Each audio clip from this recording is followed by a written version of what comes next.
Hey there, everybody. Welcome back. Where we left off yesterday, we were doing solving and factoring quadratic equations. We did factoring where we could. Let's put a question up and go, can we factor this? It's not looking like we can factor it. We're looking for numbers that multiply to -5 and add to 3. And our only combinations are 1 and -5 and 5 and -1.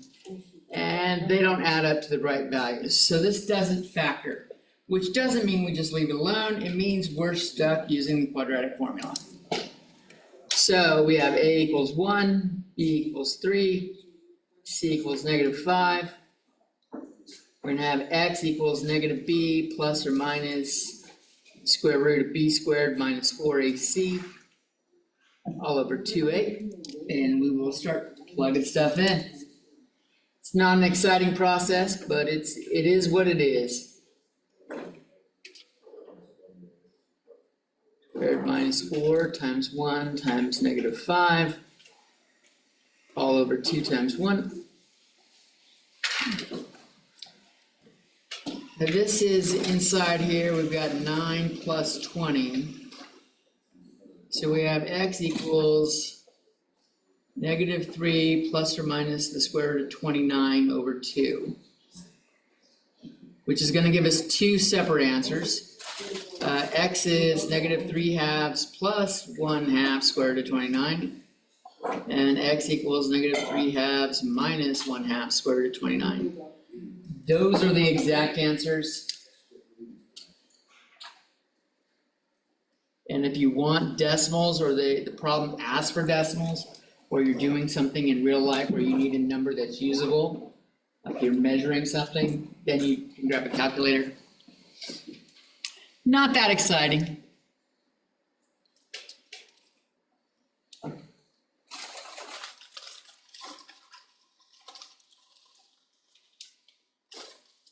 Remember, if you're working on Alex in here and you got questions, raise your hand. We got 3 people here to help you. There's supposed to be a 4th, but Mr. Redden and how much he cares for his students is not here yet. He couldn't be bothered to arrive on time. Not here to interrupt you yet. Well, yeah, we're gonna take advantage of him not being here to interrupt and get some stuff done. So that was a quadratic equation. We've done a few of those the last day. Let's kick it up a notch. Let's make it an inequality. Quadratic inequality. No. All right, so we do want to factor this. Ideally, what we're doing here is, let's factor it first. Ah, there he is. All hell's gonna break loose. This should factor into x minus 5 and x minus 1 is greater than 0. And what we're wanting to do, we can solve for these.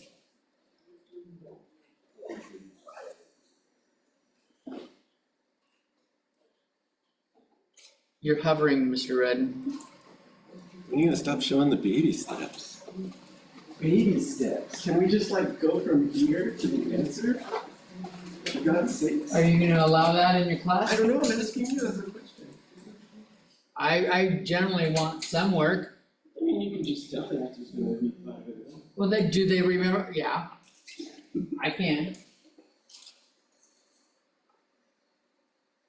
All right, so make a number line.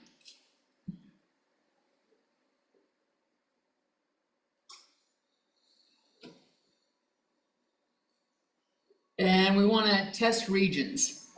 5 will make this equal 0, which is gonna break it. So, but we do have a change going on here. If we plug in 1, 1 is also gonna make this 0, and 0 is not greater than 0. So that'll break it also. So we're not gonna fill those in, but we've got a couple regions we need to test stuff in. So just plug in values from each region into that thing, x minus 5, x minus 1. And we don't really care what the number is, we're just looking for the sign. So like maybe I'll use like negative 100 over here, I'll use 3 here and 100 here.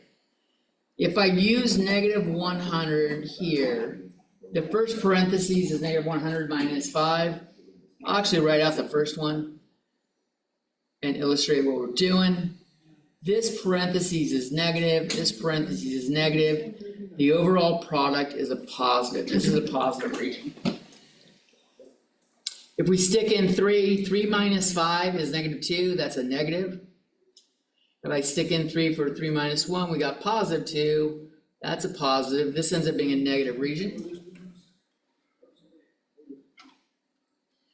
And over here, we plug in 100. 100 minus 5 is 95. 100 minus 1 is 99.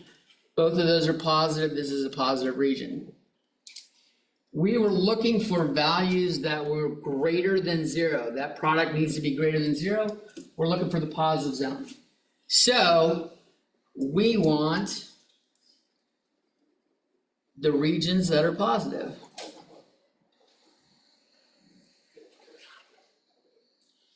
This matches up with negative infinity to 1 in union with 5 to infinity. So how many answers did we get? 2. We got 2 answers? Here says 2. How many Well- answers? We got, I'm not done with this. You're right, we don't have 2 answers. How many answers? We got a lot of answers. How many answers? 1 answer?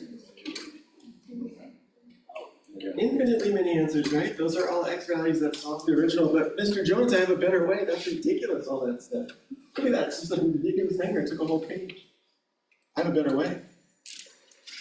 Would you like to see a better way? Yeah. So you tell me what's wrong with this. What was it, X minus 1 greater than 0? Why can't we just go X minus 5 greater than 0, set each factor equal to 0, and be done with it? Bam, why do we need all that? I hate when he uses the words better way when it's not a better way. Why do we need all this garbage when I can just do that? Set each factor equal to 0, what's wrong with that? Maybe there's nothing wrong with that. Does what he had, does what Mr. Redden did match up with what we did our way? No, Mr. Redden's way didn't get the right answer, did it? Can I have half credit?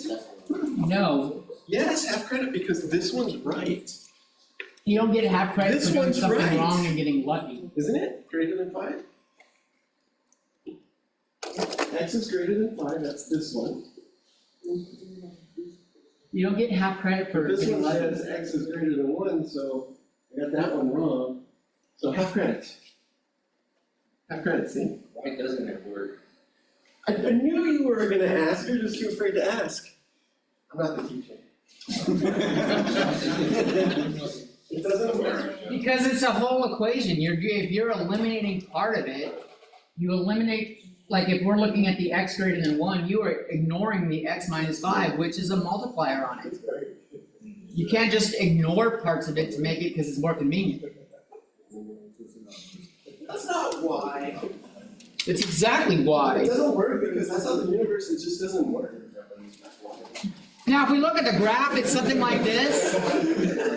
This is the graph y equals x squared minus 6x plus 5. So you'll see it's corresponding to these regions right here, where the y value is greater than 0. Where x is less than 1 and x is greater than 5. That's graphically what it's matching up to. No, but isn't my way easier? It is easier, but if it were right, but it's not right. Easy doesn't win the race. These inequalities are tough, you gotta be very careful with them. What you think works? And you can't automatically assume that the signs change. Okay, so like if we had, let's do another one here. Let's do, oh, hell, we had it earlier. Let's do x cubed, I'll change it to minus 4x. We'll do less than 0. So we can do some factoring. This is x times x squared minus 4. And we have x times x minus 2 times x plus 2 is less than 0. Our 3 0 values would be x equals 0, x equals 2, and x equals negative 2. So we'll line those up on a number line.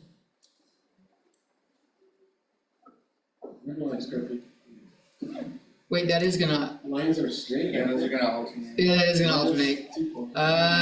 Let me change that. Let's try something different. Scratch that.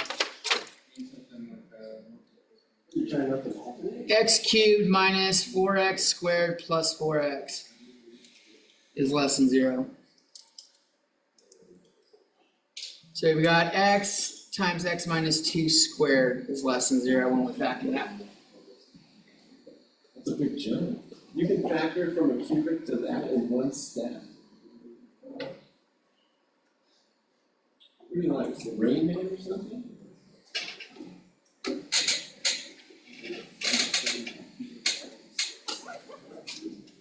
Now your work looks like a maze. I gotta like follow that. There's arrows.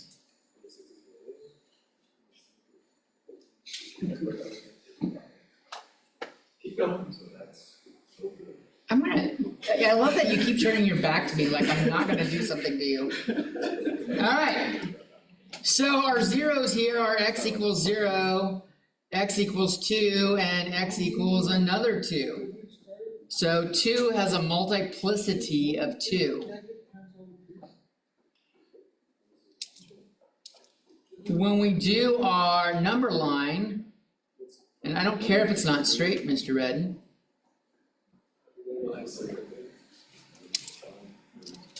They get the gist. We have values at 0 and 2 that cannot work because they would be 0 is less than 0, and that's not true. And now when we test regions, we're plugging it into the x times x minus 2 squared. So maybe let's try like negative 100 over here, 1 and 100. The negative 100 is a negative. The negative 100 minus 2 would be a negative when we're squaring that. So this is negative times a positive. This is a negative region. If I stick in 1, 1 is positive. And then 1 minus 2 is negative, so I've got a negative squared, but that's a positive. So positive times a positive, this is a positive region. And if I stick in 100, they're all positives. So this is a positive region. And notice the sign didn't alternate. Graphically, what's going on here, as I make a quick sketch, it's a cubic, it's doing that. When it comes to the 2, it doesn't cross it. It crosses it when it's got an odd exponent. Here, it just kind of kisses it and bounces off.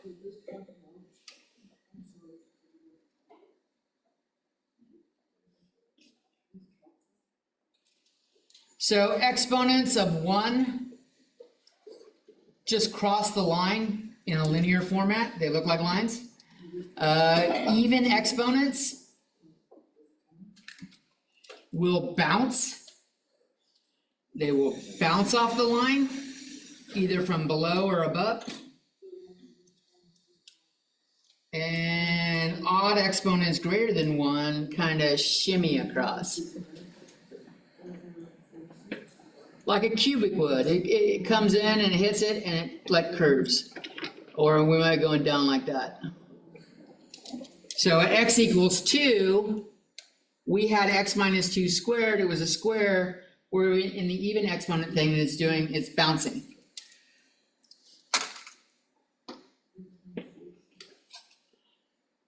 Remember all that? Good stuff. What the heck's the answer?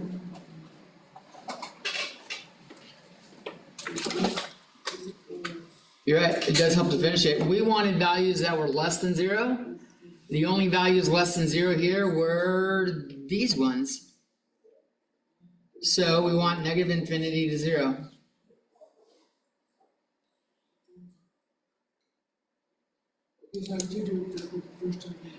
And graphically here, this is doing y equals x cubed minus 4x squared plus 4x. This is the only region where y is less than 0. Everywhere else it's above it. I penciled that by hand, but if you did it on Desmos, you'd get a better looking one. But it's doing approximately the same thing. Shoot, my method didn't work. What? My method didn't work. Can I force it? Can I like see the answer in the back of the book and then just come back and do this? Get full credit? You do know that we're trying to cram 2 semesters of classes into 16 hours. I'm gonna force it. Cause I know the answer, so. And you're gonna just make up shit to distract them and mislead them with false methods. You're a false prophet of math. He's the anti-math Christ. Alright, so lines. Let's do more stuff with lines. You guys wanted slope, I remember hearing that the other day. Well, we can start off with graphing lines. Let's go with y equals negative 3x plus 4. This comes in the form y equals mx plus b, where m is your slope. Why do they use M instead of S or something? I really actually don't know, have a good answer for that one. S is for arc length, so maybe they don't use S for that reason. You might know it as a rise over run.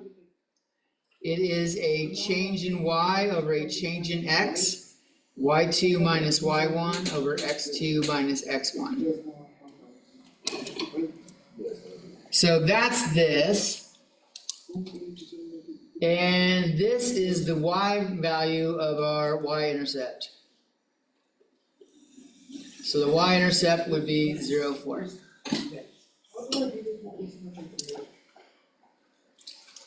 So graphing it. If you've forgotten how to graph lines, they're really easy. You go to the y-intercept, drop a point. And I've got m equals negative 3. That's like negative 3 over 1. Or I could look at it as 3 over negative 1. I'll show both approaches here. Let's put some more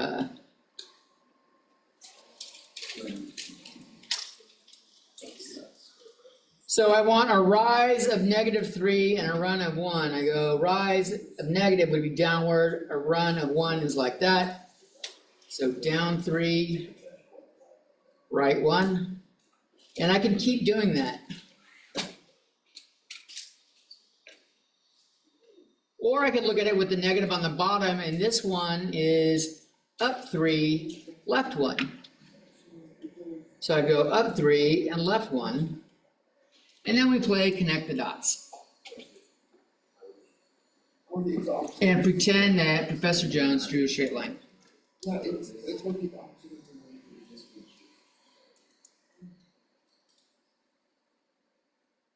hope that rings a bell. It may have been a while, depending on when the last time you took math was. No scale, no credit.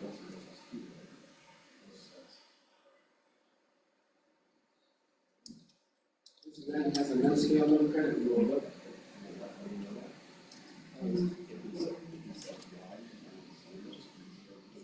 That's actually a good point. And maybe I should label my axes. I always think if it's not scale, then it's assumed 1 unit, right? Yeah, but you can't rely on your professor What I accepting would that. say is I always make them label the x and y intercepts if they're not obvious. So the x intercept right there is not obvious. So how do we find the x-intercepts here?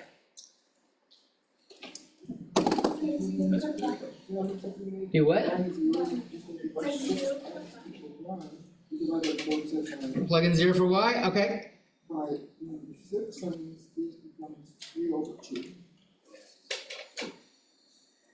Now that we know what x is, we plug in I get x equals 4/3. You don't want to do that.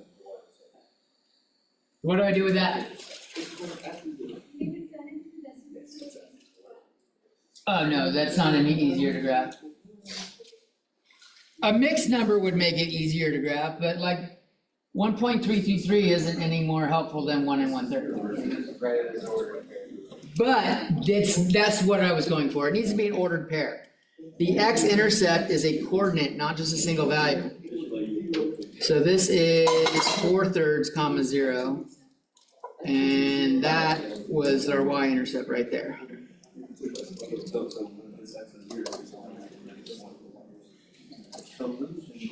Linear equation is an ordered pair. Anyone need that longer? I actually see pencils moving, I don't know who's working on what. Okay. So we don't always start in that form. Okay. Let's say we start with 3x minus 4y = 6. Now, if we wanted to graph it, we could convert it to our slope-intercept form. I don't think I put the name for that over there. Slope-intercept form. So we could do that here. We could subtract 3x. We want to get y by itself here. So I've got -4y = -3x + 6. Divide everything by -4.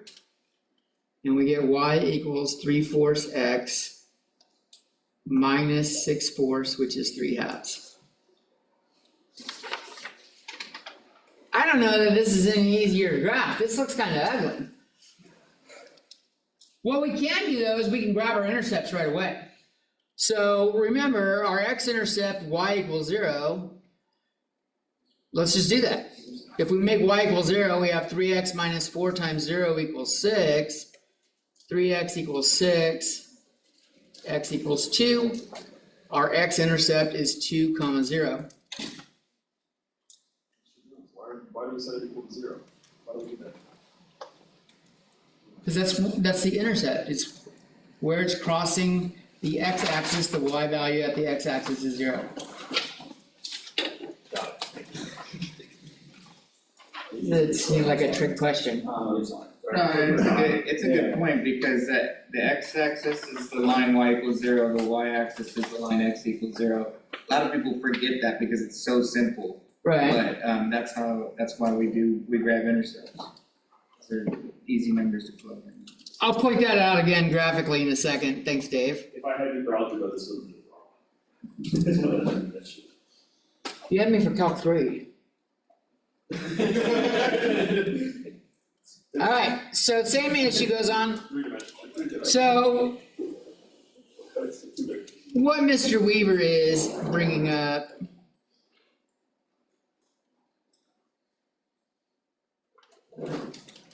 is, since we do our coordinate pairs as x, y, anywhere on this line, the x-axis, anywhere on this line, we have no up or down, so the y value is 0. We have a, 0 anywhere on this line. And anywhere on the y-axis, there's no left or right, so the x component is 0, and so we tend to use like a b. So if we want to find our y-intercept with this, I set x equal to 0. 3 times 0 minus 4y = 6. I got -4y = 6. Y equals -6/4, -3/2. And I've got 0, -3/2, which is down.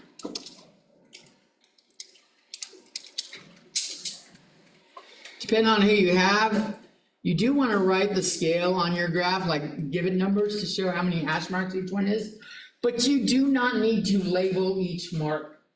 That just looks ridiculous. If you label every 5 and your professor can't figure it out, there's something wrong with them. All right, so our points, we had 2, 0. 2, 0 is right here. 0, -3/2. This is like -1 1/2. So down 1 and then down another half. So that's 0, -3/2. That's 2, 0. We can connect the dots. What I'm gonna do to make sure I got some good points, I'm gonna actually test x equals 1 in there and make sure I got something that looks like it is where it is. So if I put in x equals 1, I've got 3 times 1 minus 4y equals 6. Subtract 3, I got negative 4y equals 3. Divide by negative 4, I get y equals negative 3/4. So I should have the point 1, negative 3/4 on the line also. And that looks like that would be right about there. And so I got a third test point. A third point's always a good idea, just to make sure you didn't fuck up one of the other two. How many points do you need to graph the line? You only need 2. A third one helps make sure you don't fuck things up. You don't wanna be a red, do you? You're not even in here, where'd he go? He already left. He's like, I can't handle this no more.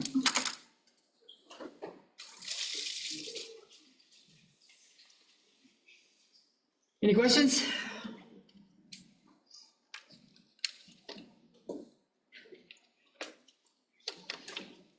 All right. Let's change it up a little bit. Remember, this should be a reminder for stuff you've learned before. We're going to find the equation of the line passing through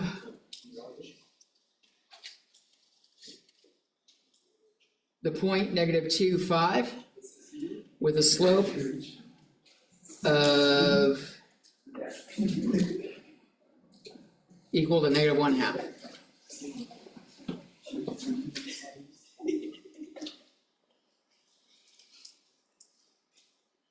All right. So this tells me my m here. M equals negative 1/2. You have a couple options here. We'll go with the equation we already discussed, the slope-intercept form. We can plug in what we have. M equals negative 1/2 would go here. Y is 5, we'll put that over here. X is negative 2, that goes there, but we don't know B. So we multiply that out, we've got 5 equals 1 plus B. We get 4 equals B. This is probably the quicker one, but it's easy to forget you're not done. We wanted the equation of the line. The line would be y equals negative 1/2 x plus 4. So this is an easy step to forget if you use the y equals mx plus b approach.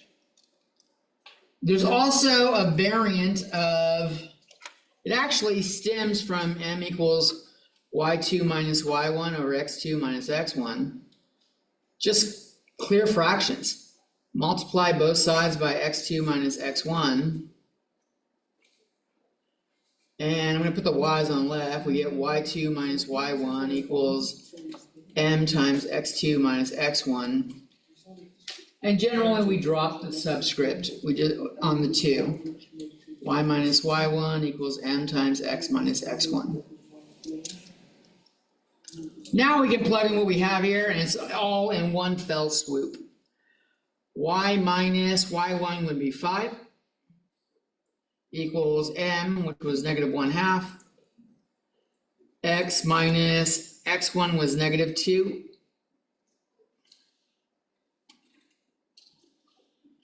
So we got y minus 5 equals negative 1/2 x plus 2. We distribute. Add 5 to both sides. And we get what we had doing the other form. Now you'll notice, even if I started in the red where it actually technically started, it's probably, I don't know, it's definitely more writing. But it is one step, or one equation. You don't have to remember to go back and put anything back in. And what the hell's the name of this one? Point slope? Point slope form of the equation? That sounds about right.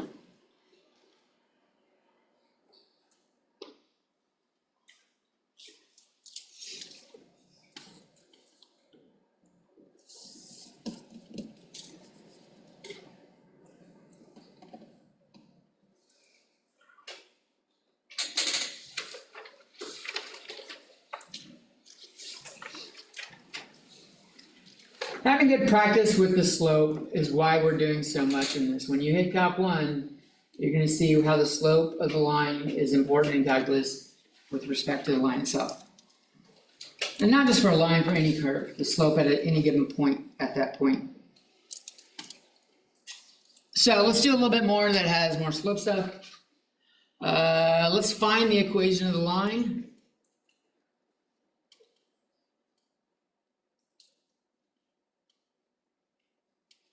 Passing through 3, -4, and 6, 2.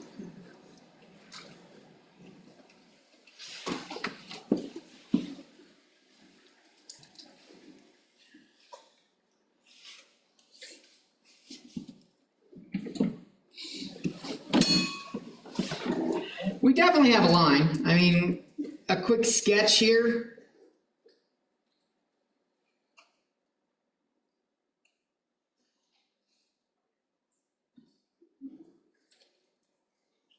We have a line. It looks like the y-intercept will be negative.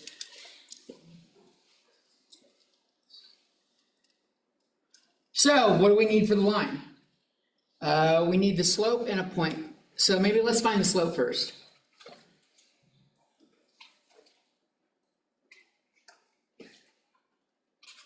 If you don't graph it, it's pretty easy to go directly from the points. Just label them. Doesn't matter which one you label them, 1 or 2, you will get the same answer if you do steps correctly. By making this 2, I'm saying this is x2, y2, and this is x1, y1. So if I plug that in, y2 is 2 minus y1 is -4. x2 is 6 minus x1 is 3. I got 2 plus 4 is 6 over 3, m equals 2.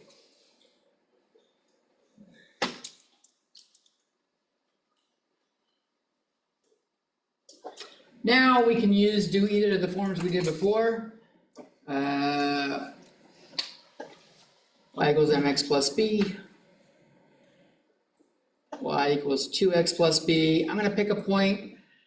I don't know, let's use that one. Let's use the 6 and the 2. 2 equals 2 times 6 plus b. 2 equals 12 plus b, so b equals 10. -10. And we'll plug that in here, and we get y equals 2x minus 10.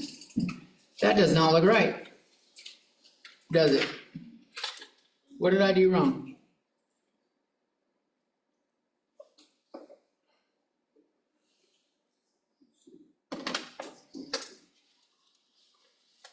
The slope looks about right.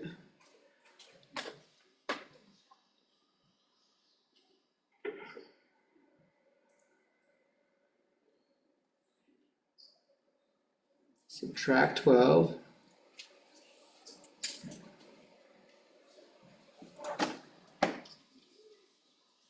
That is definitely not right.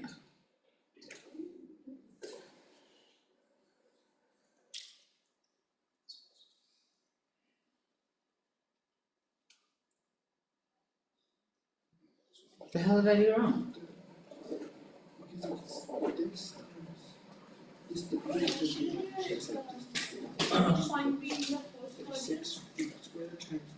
What? It's 3 -4. The feature to feed the. Oh, that's what I did wrong. That point was over here. My line was bad. Thank you. I knew something was off. And I didn't see it in my algebra. I didn't even bother to check my line.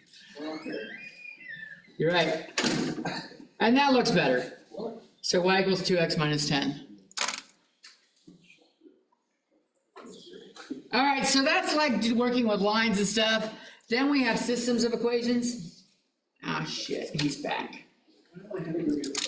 Did you go over vertical lines and horizontal lines? No, would you like to? Yeah, because calculus, people get that confused. They are kind of important. So if we have our X and Y axes here, and we have a vertical line, let's say this is at 1, 2, 3, 4, 5. What's going on here? Well, how can I write an equation for this line? My slope, rise over run, there's no run. The bottom would be 0, the rise just keeps going forever. I don't have an M, so I can't use the same process. But I can recognize that every value on this line, like this is 5, 0. Maybe if we go right here, this is 5, 2. Up here is 5, 5. Every value on that line has an X equal to 5, and the Y value is whatever it wants to be at that point. So the equation of this line is X equals 5.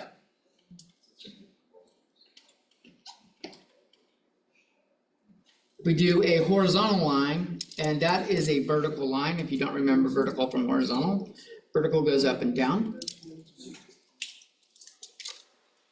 A horizontal line. On this one, my rise is 0. And my run just keeps going. Doesn't matter how far I go, it can keep going. So like M equals 0 here, we're not gonna leave it like that. M is 0. If you look at Y equals MX plus B, it jumps straight to Y equals B. And what is B here? B was 0, 1, or the y-intercept was 0, 1, so B is 1. So we get Y equals 1. And that line is a horizontal line. All right, they're dying. Professor Jones, look, they're dying, they're like zombie dead. Ready to take a break? Do something mathy fun? Sure. 5 minutes? Yeah. All right, guys, everybody get a piece of paper, like pencil, make a triangle. I don't know. Yes, this is fun. Math art. Okay, I'm gonna do it too, Yes, do it. because I wanna have fun too. And making fun of you just, it loses interest after a little while. Is a triangle a two-dimensional figure or a one-dimensional figure? Or a three-dimensional figure? It's two-dimensional, right? It's got sort of a length and a width. It's a 2D figure. Let's do that. Whereas like a line is a one-dimensional figure. Okay, so what I want you to do with the triangle is to make another triangle sort of upside down inside there, that's like this. And now I have 4 triangles, yeah? And then, in the outer triangles, do it again. Were you aiming for an equilateral triangle? It doesn't really matter what kind of triangle, it could be equilateral, it could be any kind of triangle, this will still work. This is where you get them to swallow your fractal crap, right? And Your then- obsession with So that works, fractals. and then inside each triangle, on the outer triangles, do it again. And again, and again, and see how far you can get. What's the limiting factor here of drawing?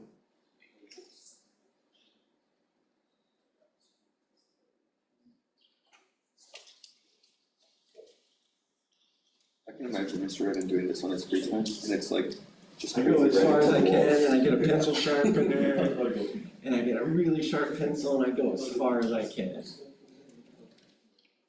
And if you take computer science 1, he will make you do it there, or is it in CSci 2? I think we can do CSI 1, we can do fractals in C1 at the end. It's a topic that's optional. Not when you teach it. Sometimes I run out of time. Keep going. And when you do this, all the way down, at the end, you get what's called the Sierpinski triangle. And this is a fractal. Do you know why they call these things fractals? This is what broke the Broken, keep breaking. mainframe. Yeah, actually, something similar. So keep going. And so is this figure filled in? Is it two-dimensional? Once I get this all going? Do you think it's a two-dimensional object or a one-dimensional object?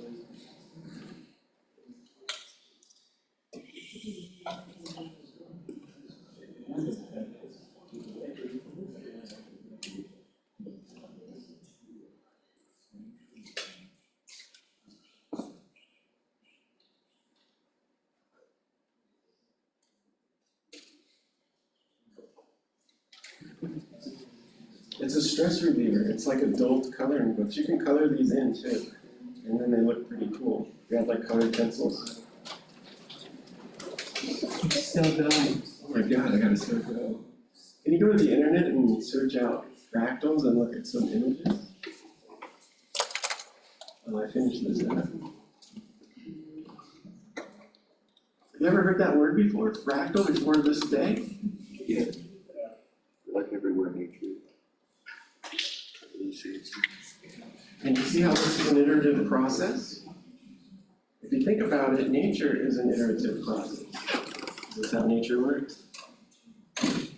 Just keep making copies of things and complexity emerges. It's actually kind of cool. There's some websites where you can go in and out. So this is a two-dimensional object. I can fill it in, right? A triangle, we said that was 2D. A line is one-dimensional, right? Because you can't really fill it in. And so when you look at this picture, is it filled in? Not really, it's got a whole bunch of holes, right? It's got a big hole right here.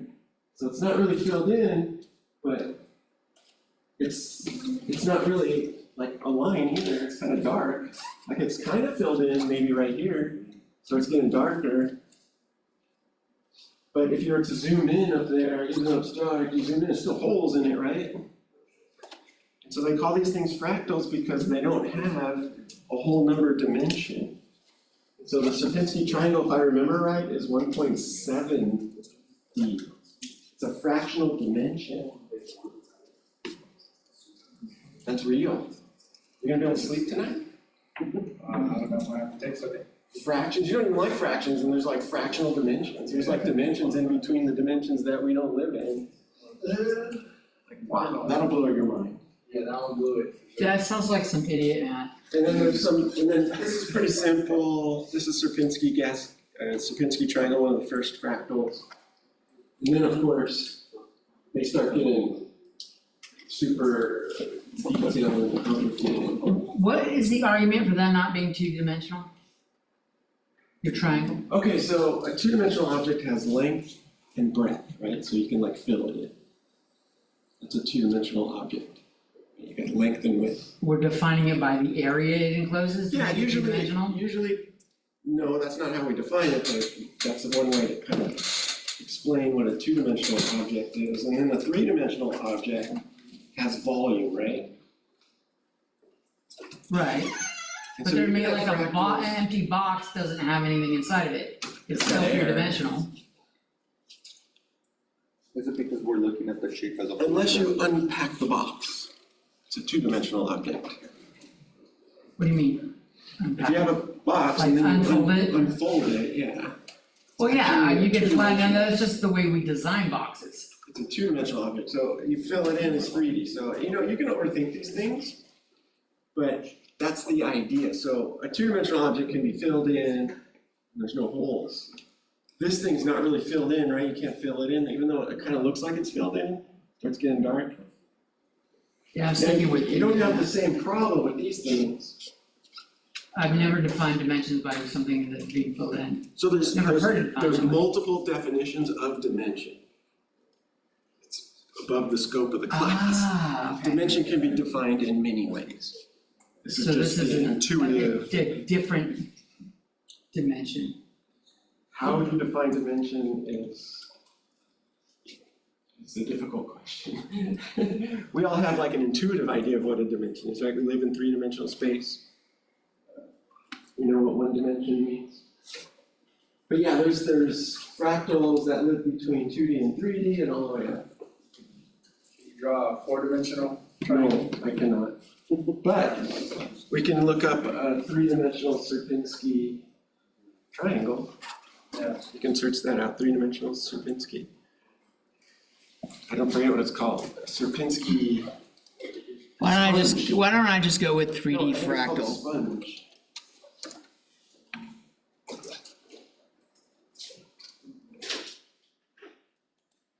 We see fractals in nature.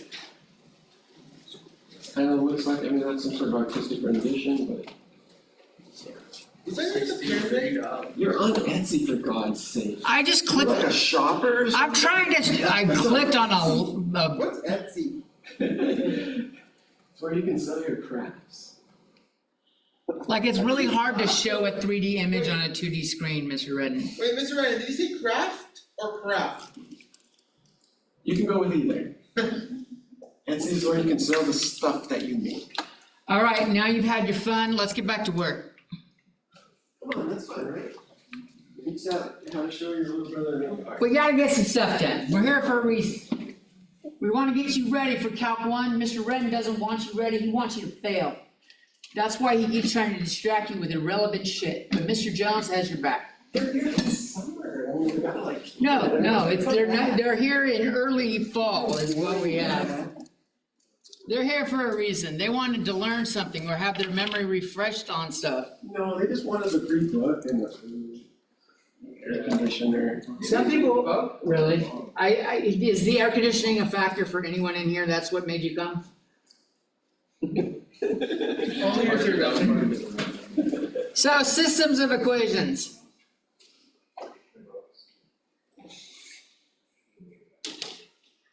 Just make it upstairs.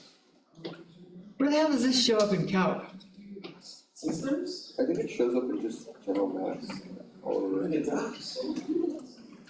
We'll keep the topic on this small.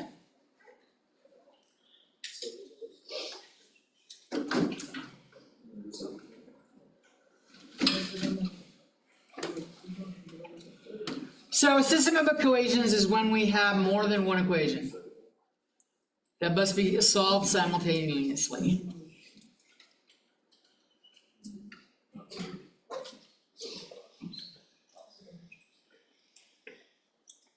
Together. One method is called the substitution method. I'll do that one first. You solve for a variable and plug it in the other.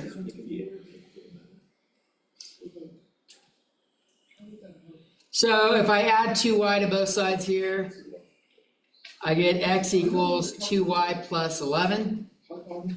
I can take that and plug it in there. And my 3 is now replaced, or my x is now replaced with 2y plus 11.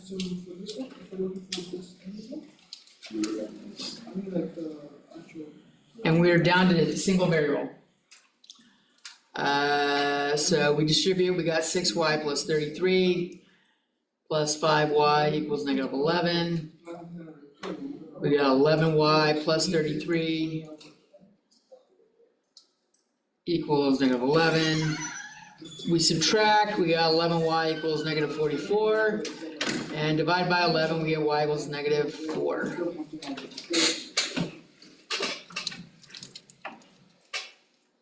Now, once you have the y equals negative 4, you only have part of the answer. This is there's a couple options for systems. One of them is a single point, which means we need a coordinate or an ordered pair. So we're gonna take that, plug it in to our last equation. X equals 2 times negative 4 plus 11. And we've got negative 8 plus 11 is 3. Our ordered pair is 3, negative 4. Graphically, what's going on here, let's put it in the right quadrant today. I don't know what, without writing what those lines are, we basically have something like this. They cross at a single point.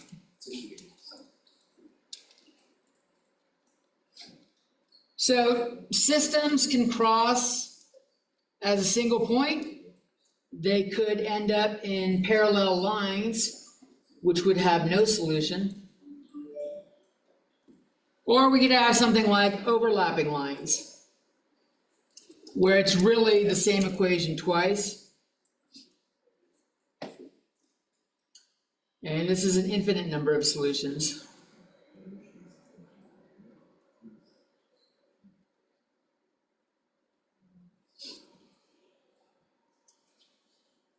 These have labels. One of them's called consistent, one's inconsistent. I don't remember.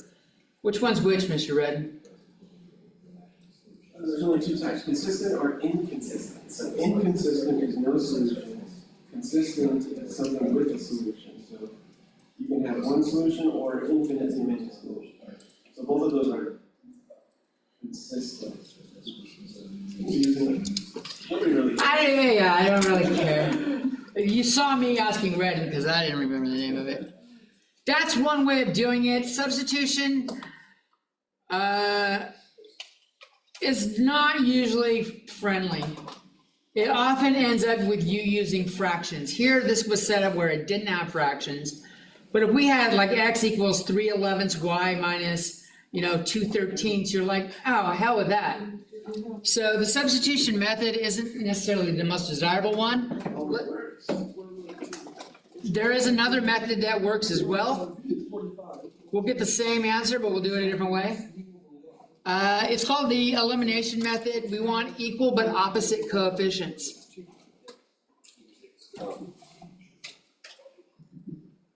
For a variable. So if I did it for x, I could use -3 times this line, and I would have -3x plus 6y minus 33. So I multiply that line by -3. So that when I add them together, the x's go away.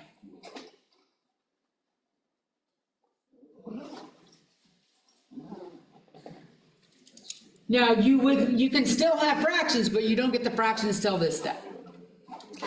And it doesn't really matter which one we do. I could have done if I chose to do the other letter,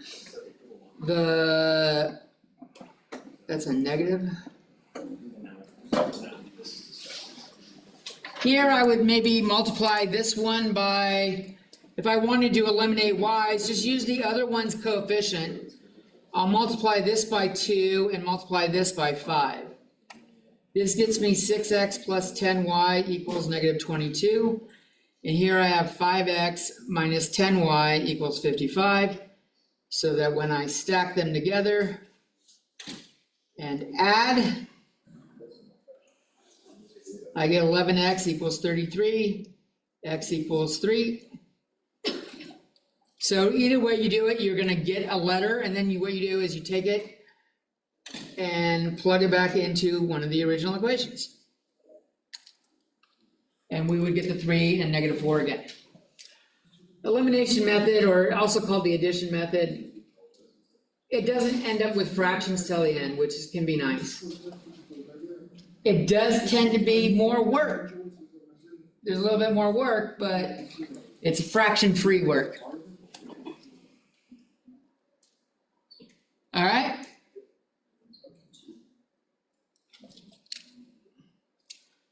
Let's hit you guys with some basic reminders of some graphs.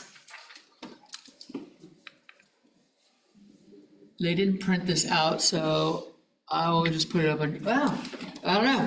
Do we have them in your book?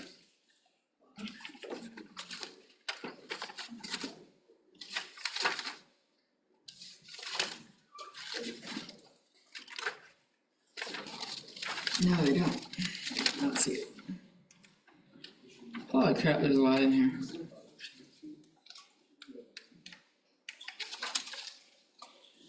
So y equals x, we have something, x is to the first power, we have a straight line. You're being disruptive, I know. When we have x squared, we get a parabola. Don't forget your basic shapes. X cubed, we get something that does that little shimmy or the wiggle across the axis. Our reciprocal function, y equals 1 over x, it kind of does this, where y can't equal 0 and x doesn't equal 0 either.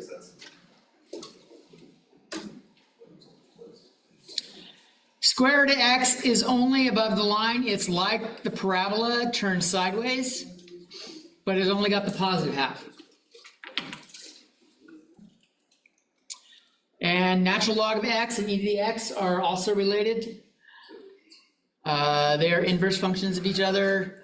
Natural log of x, or x can't equal 0 on natural log of x. X can't be negative either. And on e to the x, y can't be 0 or less. Absolute value makes our v. Hopefully you guys remember those graphs.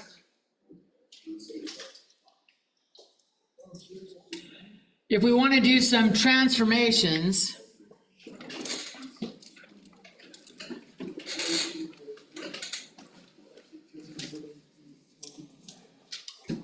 so we'll throw up some quick sketches here.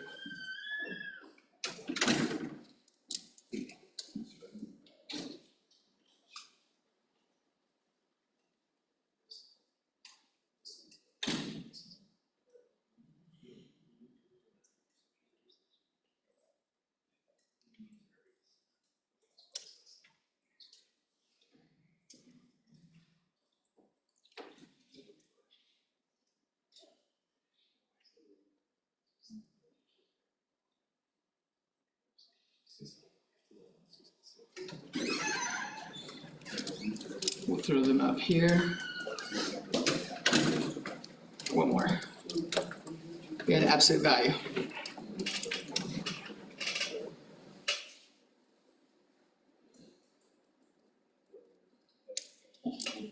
These are all the base graphs for y equals f of x. Super helpful in calculus if you memorize the basic shapes, especially domain and ranges. Calculus is very geometric and visual, Yeah. and so knowing your basic shapes is helpful going in. For sure. We can have these graphs shifted, and that's what we call transformations. So if the graph shifts vertically,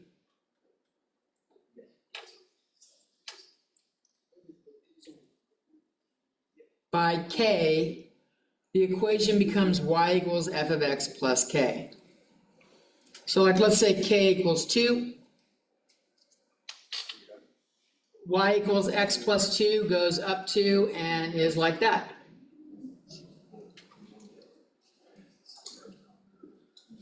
All of the points have shifted vertically up 2.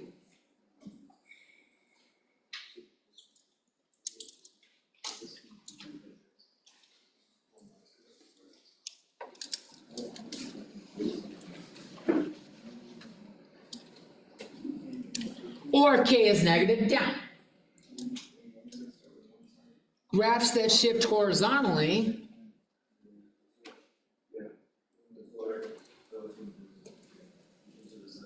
this is easy for students to mess up because we use an h, but it's not positive, it's negative. And it's so like here, this shifts right h.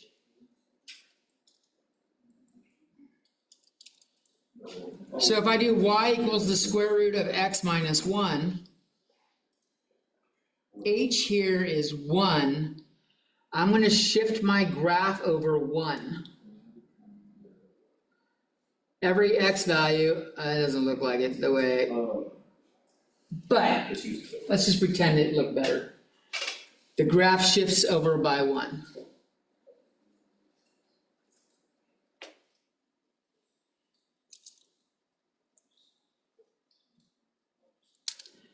And this works on any of them.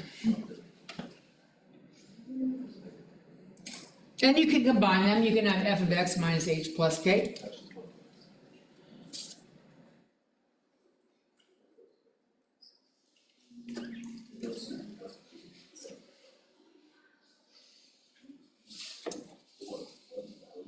We also have reflections.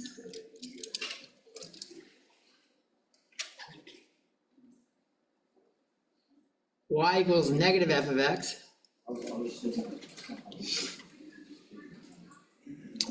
And this reflects the graph across the y-axis.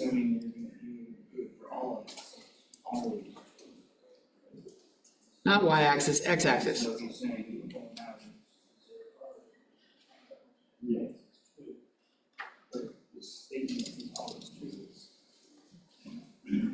So if we had y equals negative x squared,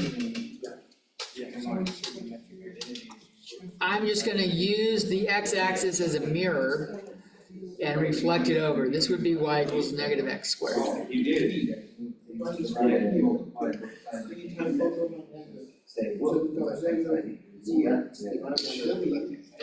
Plus 4. Can you double check that? Yeah, x squared always positive? Only if the negative's in a parentheses. Don't try to trick them. No, I get that. Yeah. Those are different, right, guys? Those are very different. Those are very different.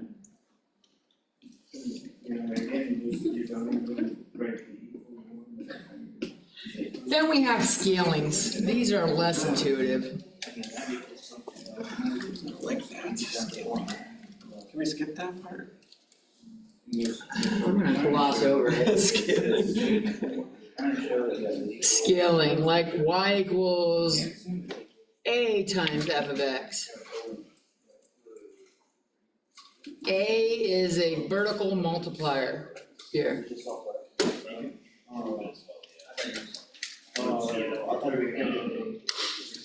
And to be honest, I think it's just easier to plot points at that point. I honestly do. Like especially, like if you just have a times f of x, that's fine. Cause you know, you'll hopefully know all the base coordinates. But as soon as you have it translated with like a minus h and a plus k, having a in there, just like, it's easier just to plug in an x value and see what the y value is. But like y equals 3x, let's see when we got here. Y equals 3e to the x.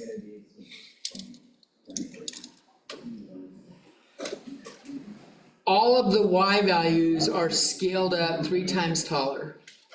So this is at 1, so this is up at 3.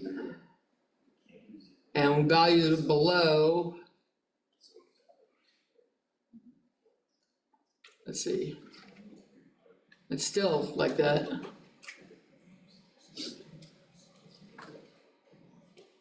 So it rises faster, it sinks faster. You're really better off with the scaling things, doing like an XY table. -1, 0, and 1. You could look at y equals e to the x and then 3e to the x.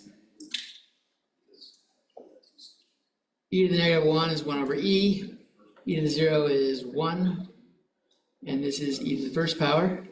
So this would be 3 over e, 3 and 3e. Again, like it's not as intuitive trying to just, the h and the k are just shifts. They move and it's consistent. Nothing changes. The scalings, do either of you have a handy way of doing the scalings other than just using a table at some point? Scaling the graph? Yeah. No. Yeah, it's, but the idea is, if we have a number in front of these functions, it's gonna change the way the base graph looks. It'll have the same shape, but the scaling on it is gonna be different. That's the best I got for you there. Sometimes the books call it a stretch. Oh, that's what I was gonna say, it's good when it stretches. Stretches it, yes. Yeah, stretch is another one. If it's greater than 1, you'll get a stretch. If it's less than 1, you'll get a compression or something. But it's like, you still need to plug in points. Right, you can't, like, knowing that doesn't really help you graph it. I mean, Unless you got some trick that the other people in here that have masters in math don't. If you do, share, because I would love to learn. I mean, it's good to know like what it does. Yeah. Kinda. It's good to know that like big values stretch it up and like values, so if A is greater than 1, it's a tall stretch. And if A is between 0 and 1, it compresses it. It flattens the graph. Like smooshes it down towards the x-axis. Is smush a math word? Can you define it? Smush, I did. I said it's the synonym of compress. Okay.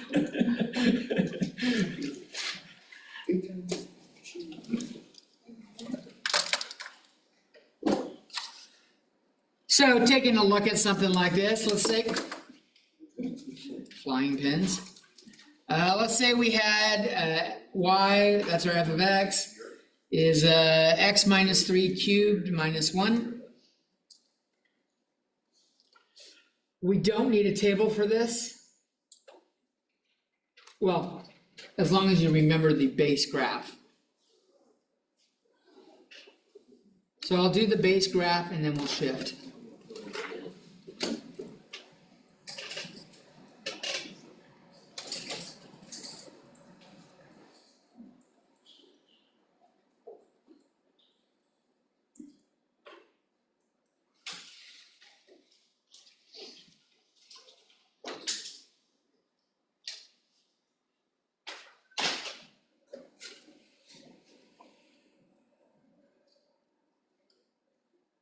Or we can just type it into Desmos for God's sake. Those are a way better graph.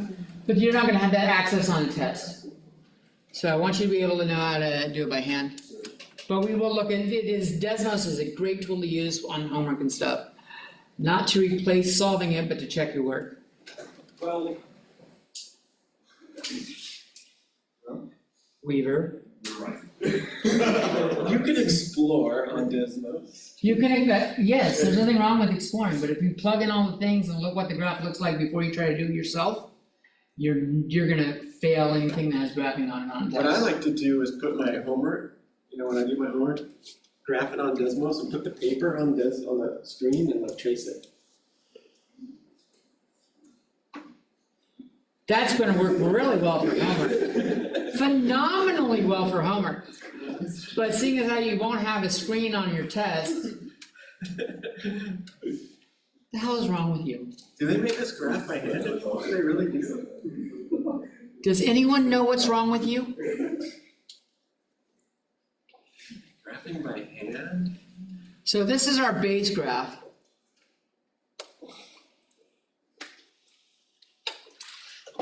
And we are going to shift the values.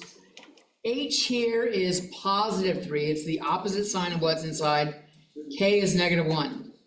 So our center is gonna go from 0, 0 to 3, negative 1. And I actually think it's easier just to do the plots from there. 2 down to 9. And 2 up 8 would go to 7. So every point has been shifted 3, negative 1. 3, negative 1. 3 and negative 1 from your HK.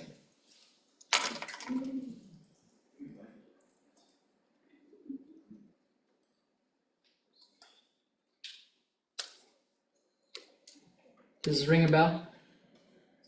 At all? Transformation? It may not. I don't know, depending on what school you went to, I don't know what they teach. Not super important for calculus, I don't think. Graphing by hand. I'm gonna say that's wrong. Graphing by hand is super important. You're gonna have to show stuff, graph with maxes and mins, and finding critical values and stuff, you should know how to graph. And you're definitely gonna need it in fields that are related to math. Physics and engineering, you're gonna have to be able to use Basic sketching. basic sketching skills.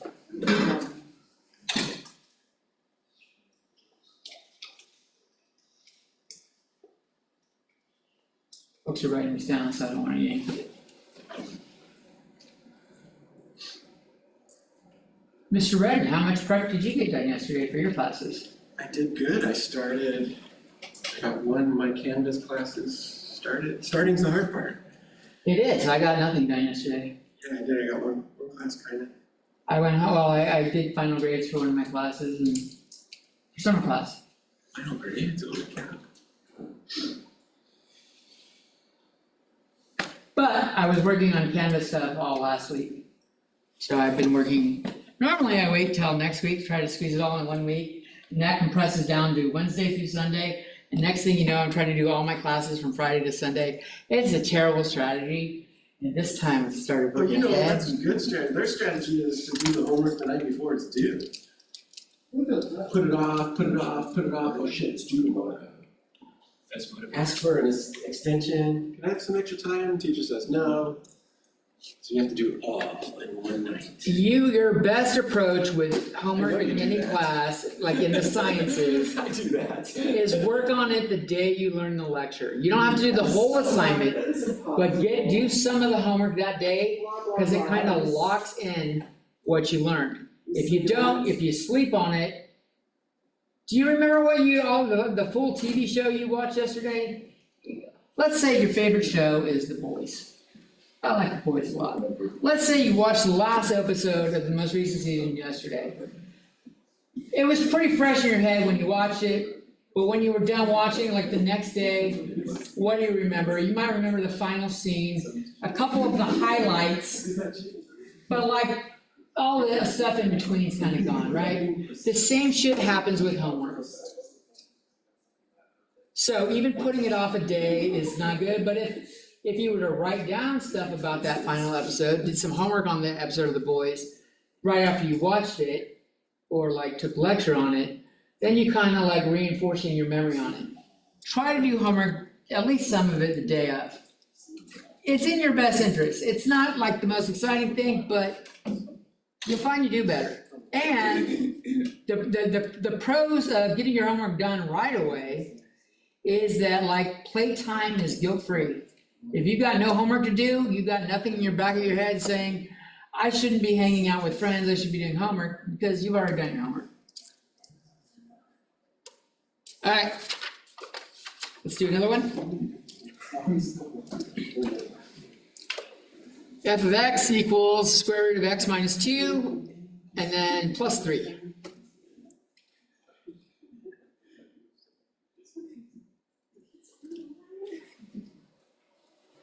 So if you were to do an xy on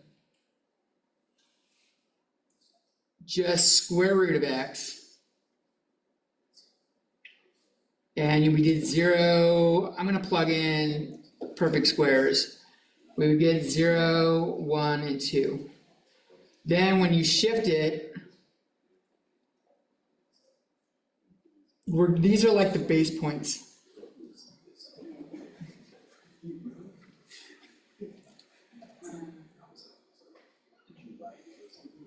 That is y equals square root of x. Now we have, rather than trying to take out the table, make it longer, let's just use our shift with hk. Hk here is going to be 2, it's the opposite sign of what's inside, and it's the value at the end. All values here are going to go right 2 and up 3. I didn't give myself a lot of room there.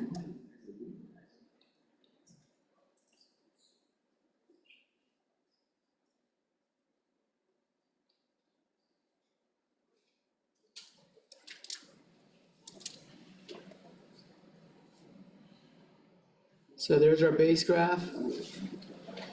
And we're just shifting them all by 2 and then up 3.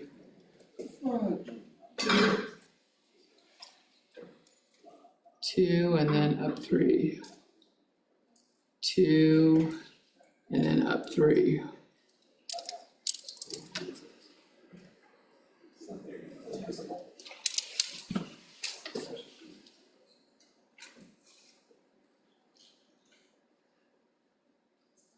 Exciting, right?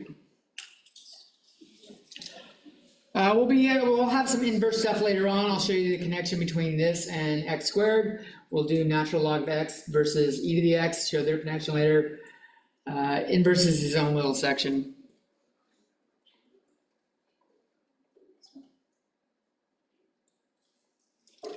There are other things we can graph.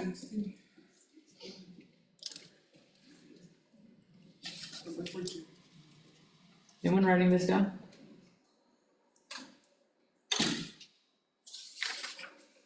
Because it looks like doing their own thing. Like, what about a circle?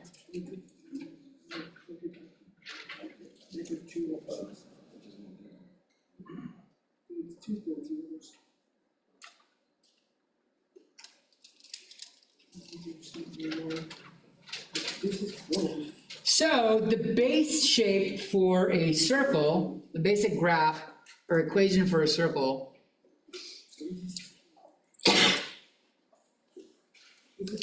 is x squared plus y squared equals r squared. It's a circle centered at 0, 0, 0, with radius r.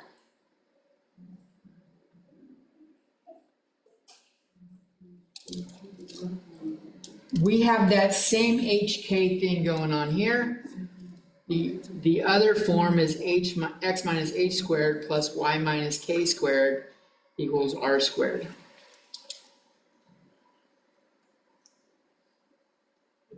And all this does, it takes this and uses a center of HK.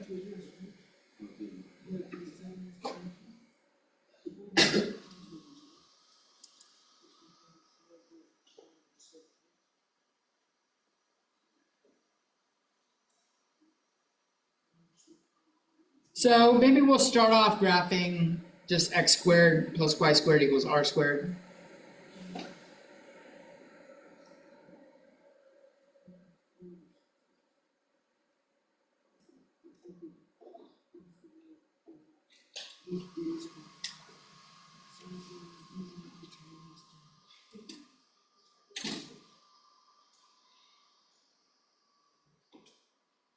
If you're writing on graph paper already, that makes this a lot easier.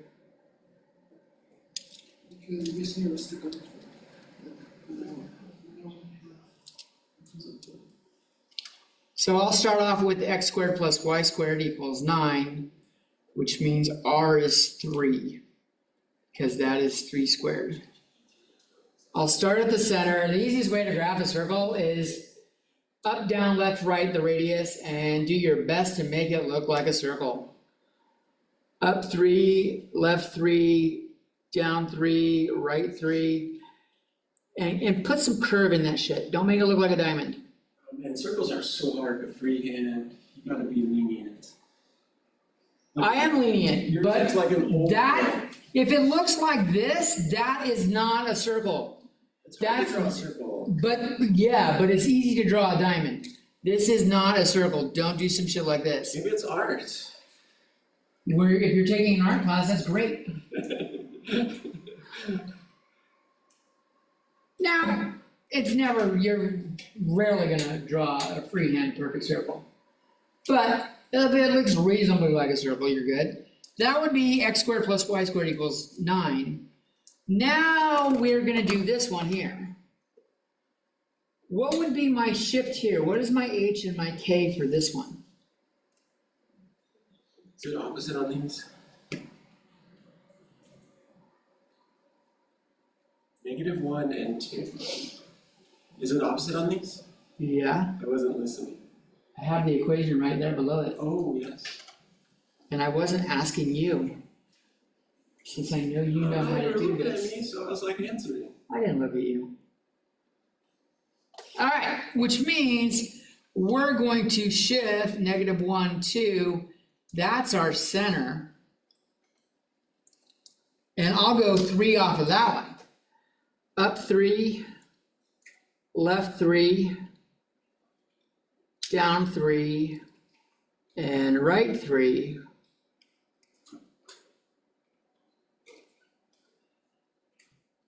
I did -1, 2, okay, good.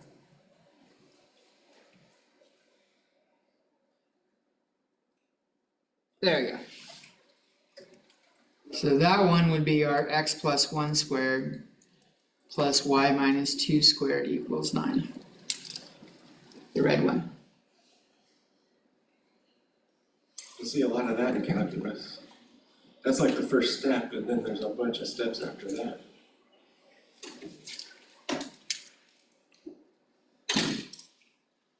Are we having fun? Look at that, you said, are we having fun in a yawn? That actually happened. I haven't had Are any we coffee having fun today. in a yawn? So I have a doctor's appointment at 8:00 p.m. tonight for a sleep study. They told me to have no caffeine and no candy today, Oh my god, which is a, you're gonna die. it's rough. I don't know if you've seen what I've been bringing in, but it's been a 30-ounce coffee every day. Yeah. When I went to the doctor for sleep, You're gonna go to the sleep study and just be awake anyways. Yeah. Yeah. I know. I was hoping for pills. Do you just like go in there and you can't have any devices, no nothing, no TV? I sure as hell hope I can bring a Kindle or something. I planned on it. Something to do. I don't know, I've never done one. Well, Bring your They canvas, said I could bring my own pillow, can you bring your canvas and do your homework? only one, I'm bringing pillows. right? I don't think they care if you bring more than What one. about your fur babies? Like, if, You can't take your pets. well, Oh, I thought then you we're not getting no sleep. Alright, you need like your calendar. You sleep on top of the pillow? let's kick it up a notch. Oh, Mr. Redden, can you help me with this? We want to graph this. Oh, I hate that, normal one's too hard. Yeah, no thanks. Next. Those are hard, those are like impossibly hard. Because it's not in standard form. Oh, you're right. So what do we gotta do to get it into standard form, Mr. How Redden? do I do stuff? That's a mess. Complete the square. Oh, that's good. He remembers the name of it at least. So what you kind of want to do is you want to put your x's together and give yourself some space and put your y's together and give yourself a little bit more space and half the 3.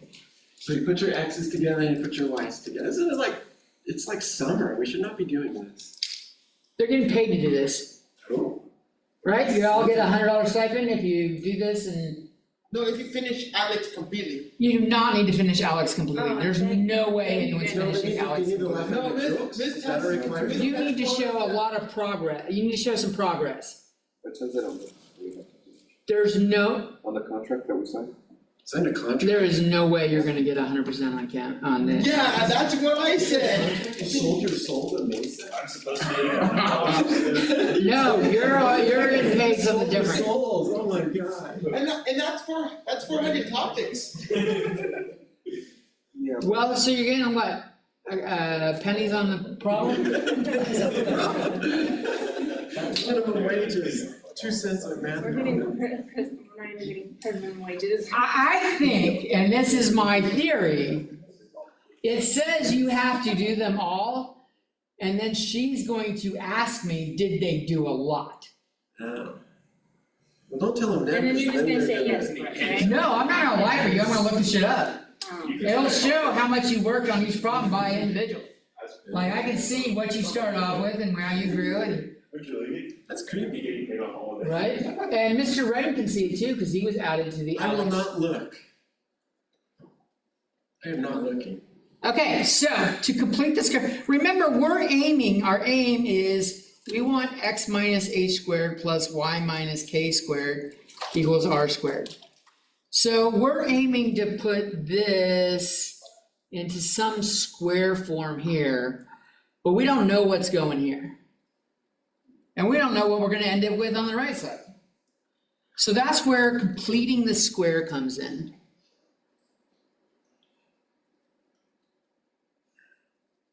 What we're gonna do is you're gonna take this and you're gonna cut it in half. And you're gonna square it. -4 divided by 2 is -2. So we will have -2 down here. The -2 squared is 4, we're adding 4 to this side right here. And we're gonna add 4 over here. If I factor x squared minus 4x plus 4, I'm gonna get x minus 2 times x minus 2. That's the goal here, so we add a little extra. And to keep it in balance, we're gonna add the same extra over here. And the goal is to make this into a perfect square setup. We can do the same thing on this one.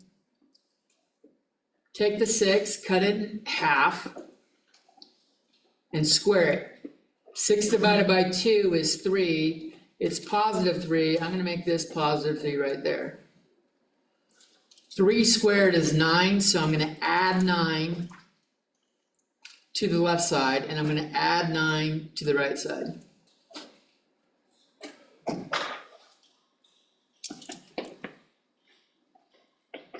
So what do I end up with? 3 plus 4 is 7, plus 9 is 16. Oh, magic. So when I'm done, completing the square gave us this. So where is the center of this circle? And what is its radius?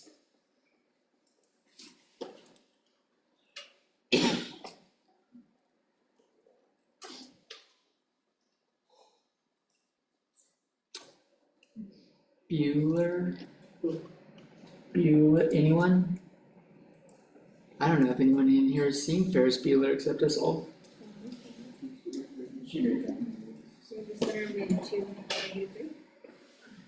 2 and -3, is that what other people got? That's what I'm going with. And the radius is And the radius looks like 4, right? How'd you get that?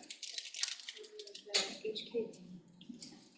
That's not how you got radius. Oh, the radius, cause the 16, the square root of 16. Square root of 16 is 4. Why'd you take the square root? We said r squared. You're right. Because I just, So we're saying r squared equals 16. So we take the square root to get r. And we would get plus or minus 4 in the normal operations. But radius is a length, it's a distance. So we kick out the negative version and just keep the positive. So, sketch that bad boy.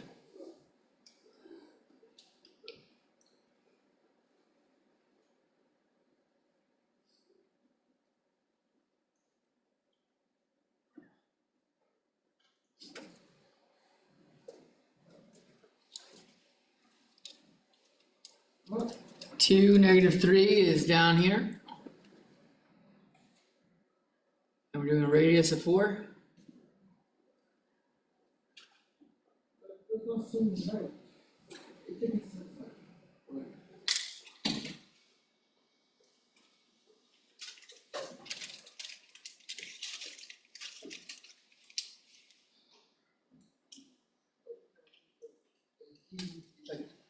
Yeah, it looks bad, because I don't have evenly spaced lines on my graph, but it doesn't look like a diamond. That is my worst circle ever. That graph looks like a 5-year-old drew it. Right? I am going to publicly acknowledge that is the worst circle I've drawn in at least a decade. Tick marks are all big over here. Look at that one's got like that much space, and this one's got this much space. Oh, look at that one's like, what's wrong with you? What do you mean what's wrong with me? This Where do we start? This tick mark is like this much, and then this tick mark is like this much. But they all have a spacing of 1. on the On the Jones scale? on the Jones scale. Is there anything else you would like to entertain them with? No scale, no credit.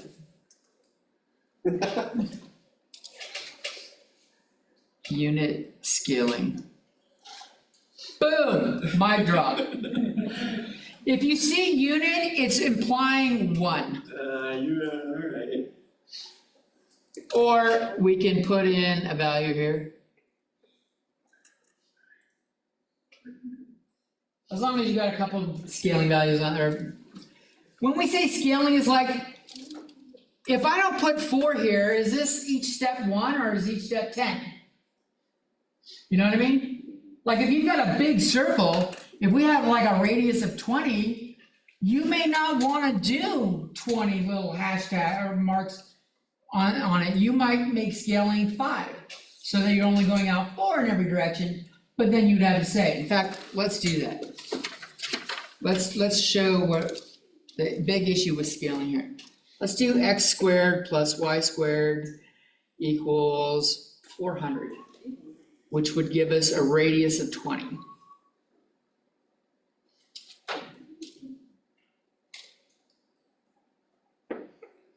Now, we could, and since I got some time, since they didn't give the students any printouts of the graphs, I kind of went through that faster. We're gonna do it. 1, 2, 3, 4, 5. 1, 2, 3, 4, 5. 1, 2, 3, 4, 5. 1, 2, 3, 4, 5. 1, 2, 3, 4, 5.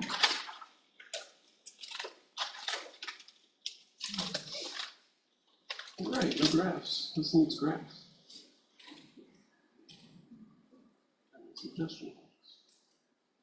I emailed her this little packet that, like, No graphs. over a week before, it was not last week, but the week before that, so that they could print some stuff out, but, because they used to give out binders, remember? Yes, the binder was like light, too much. So if these are all 1,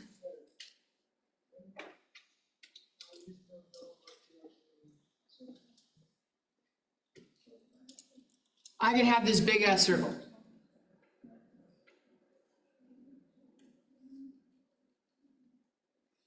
Oh my god. You actually did that. I did it. Let's see how bad I fucked this up. That doesn't look that good. It looks like a head. I mean, it's impossible. You can't even like expect it to ever look right. That looked a little better. Let's trim the fat a little bit here.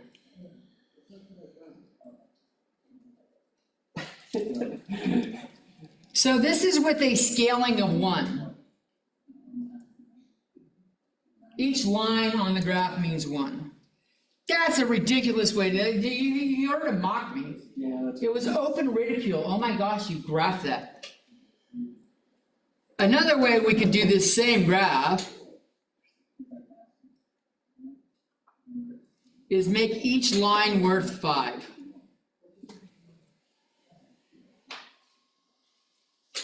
And I'll just say negative 20 there, 20 there, maybe throw a 10 in the middle to make it clear that it's going by 5s. That looks better. And now I can do a much smaller circle.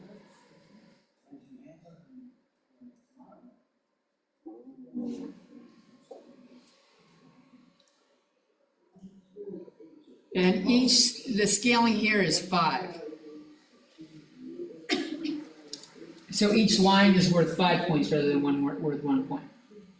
But if I don't write any numbers down, which is what they were trying to point out, you don't know what graph they're doing unless you're like, hopefully they're doing it right. But if you put down some numbers like we did, then it's clear. Like here, this looks like without the numbers,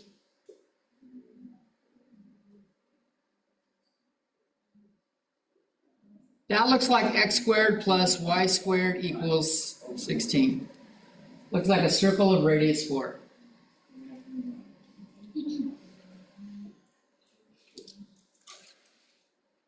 So don't do that.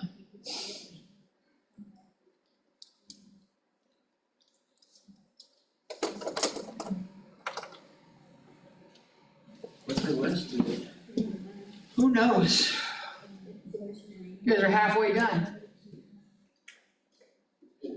I mean, let's let them work on Alex for a while. Since they signed a contract.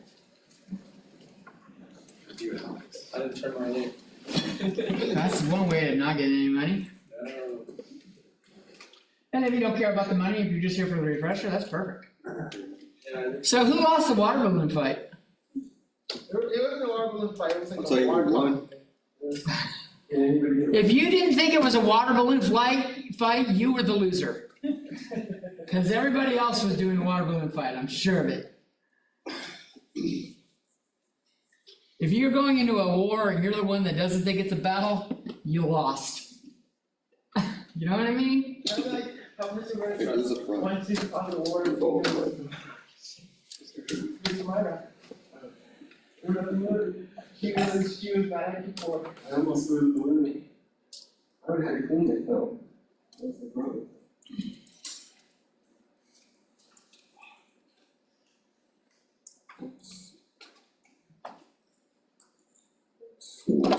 Ah, that's for you, Mr. Redden. Oh, he left. He fled. Now I know what makes him leave. Just let her rip.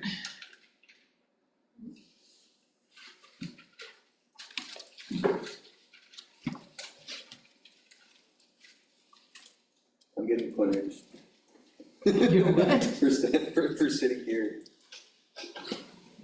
Did you get a piece of it? I'd be surprised. Front row seats.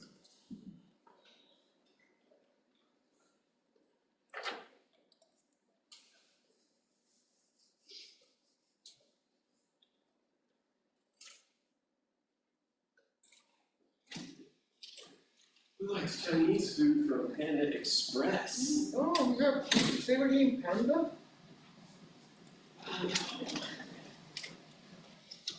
You really left to go ask for what was for lunch. That's fucking great. I went to Valley Board, it's Sunday, we're doing math.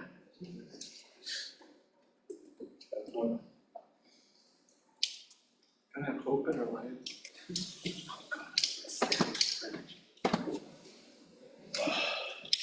What? The stacked fracture.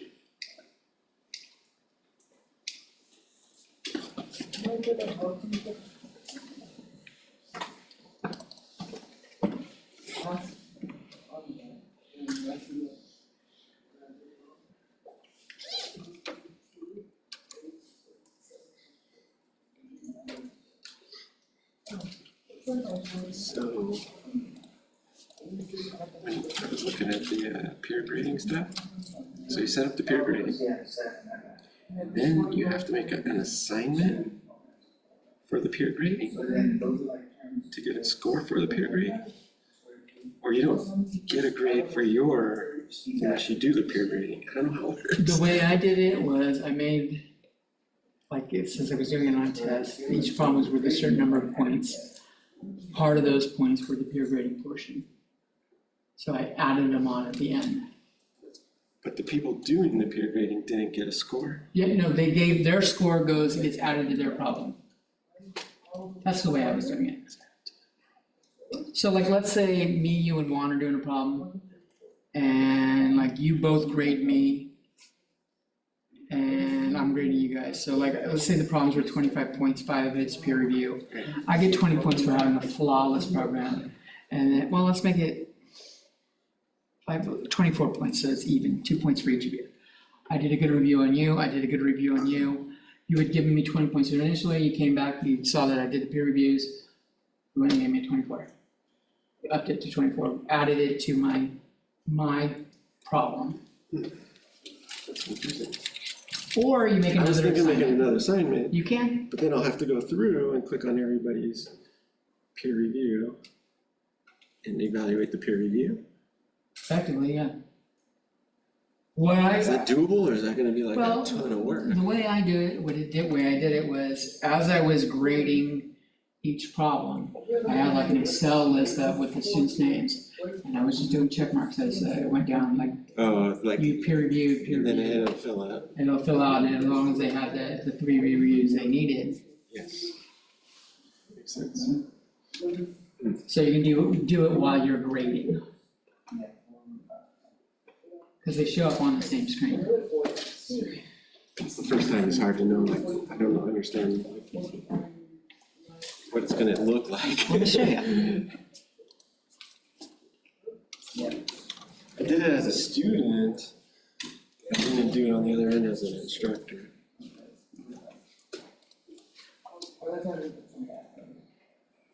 That's just something that I'm happy in states. I got this one different.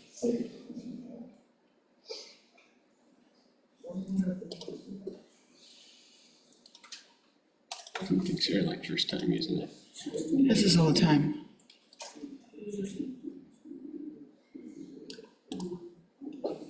So, let's see, I didn't. I feel I'm gonna do it in all my classes, I think. Right, but I'm gonna go to the one I've done it before. Did it here. If I want to show you an example. So I go to an assignment, and the assignment, it was the final, I think.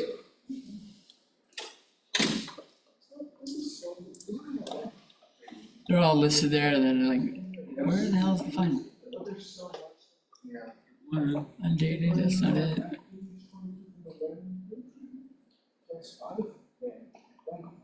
Maybe that was it.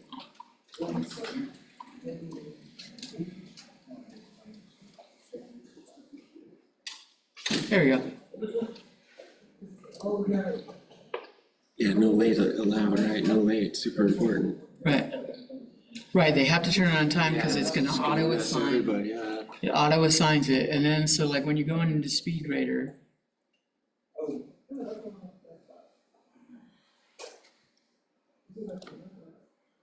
You can see the comments You there. see their comments over here. Oh, So you have a little like Excel sheet of like, and you just mark. as long as you said just they, where check they, off the yeah, where they, people. if they and gave see a there. good one. If it wasn't just like good job, They didn't get a check. they didn't get a check mark for good job, and I told them they wouldn't. Very good, I see, I understand.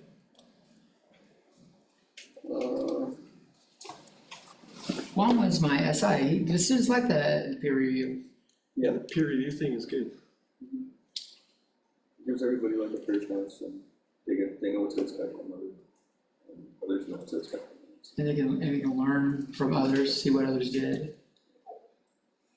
So, and they can snitch on others. I had some snitches. it'd be kind of cool if you set up at the very end, you do a peer review, if you do it like halfway through a project. Oh, I'm gonna do it on every, Oh, I'm gonna do it Yeah. every week. yeah, It's yeah. gonna be part of every day. This was just something I hadn't figured out. That's, you don't wanna grade everything, you may wanna just grade That's tests. what I know, right? Cause now you're just, after I working don't wanna more. add like extra, I'm like, I wanna be careful. He brought this up to me like 2 weeks before the final last semester. Have you thought about doing peer review? I'm like, oh, let me try it. And it worked out pretty well. Yeah, and I thought it worked out pretty well, maybe 4 weeks. Cause I had a good time. I was doing it in my classes, and I thought it was excellent. Do it in math too, so you could see other people's math garbage. Yeah, you can see what other students are doing, and I guess it helps you grade as well. So if you're having trouble, like, I guess, knowing what to grade, you can always refer to the students. Yes, you're right, it helps grading for sure. Especially if 3 people do it, I mean, Alright. you'll get an average easy.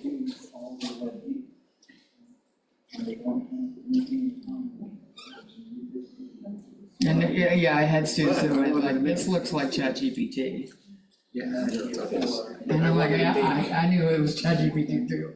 I wanted to make the review a score, so they take it seriously. Well, yeah, like if you, So it'll be an it assignment. flat out says, It'll be an assignment that I'll have to fill in manually every week. well, I told them it's like the entire thing, that like this problem was 80 points. The code was worth 65 and each review was worth 5. So I didn't make a separate assignment. You just you tacked it onto the Yeah, I score. tacked it onto the score. So you kinda did, but added Right. more. Yeah, there's that one. So like on my Excel sheet, as I was going through it, like the first person, I would type in the score they earned, and then I would have up to like the 3 check marks. And then when I was done, I'd have a final column, and I'd go back and backfill, which is quick.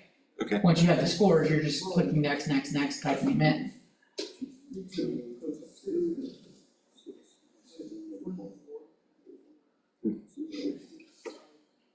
It wasn't bad, but I wouldn't want to do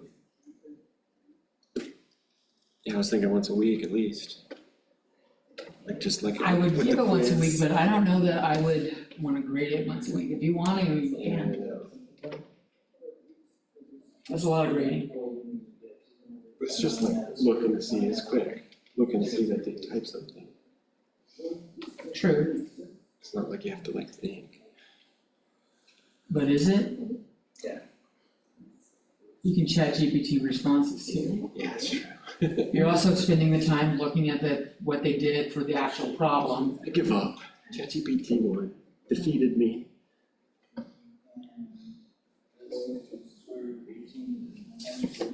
What a fantastic thing. Terrible. I know, but It's very, very useful for everybody that isn't a student. something, yeah. It's like the devil for students because it's like the easiest thing to cheat with. And it's so hard to resist temptation when it's that easy. You know?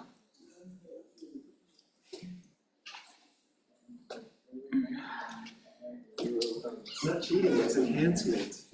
You know, I've been happily married 20 years, but if Scarlett Johansson was calling me every day asking if I want to go out, I don't know how long it would take before I cracked. It wouldn't take me long.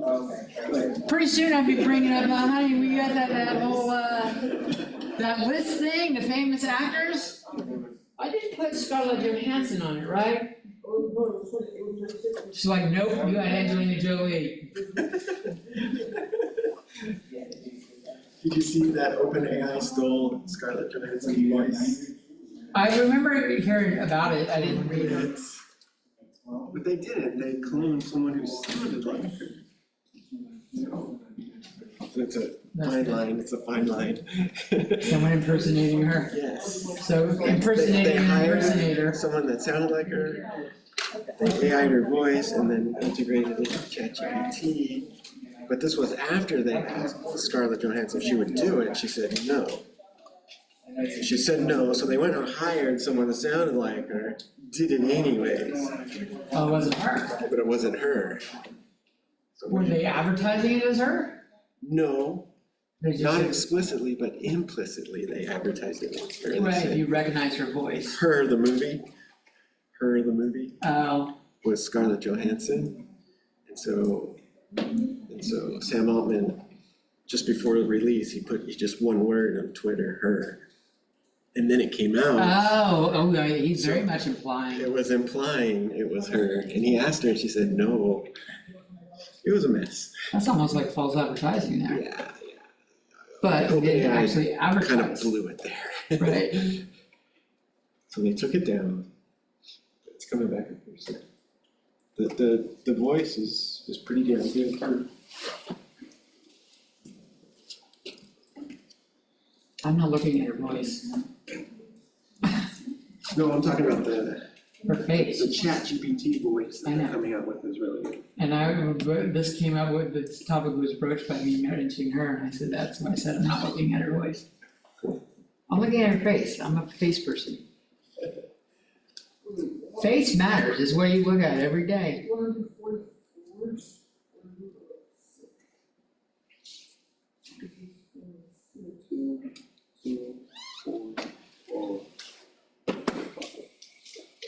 I can't eat lunch with you guys because I have a commitment. I have a thing that I need to, do. And he's got this like Korea Delta thing or whatever the hell it is. Kiwani Club. Kiwani? Kiwanis? Kiwanis, I got a Kiwanis. Kiwanis.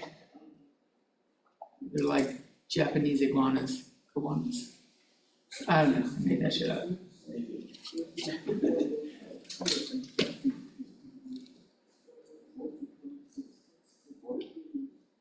Are you eating lunch with them?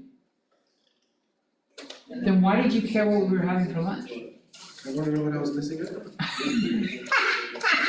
Missing out on pandas, I'm okay with that. That's pretty funny. I'm gonna enjoy whatever this is something good. I got FOMO, bad, so. That's legit.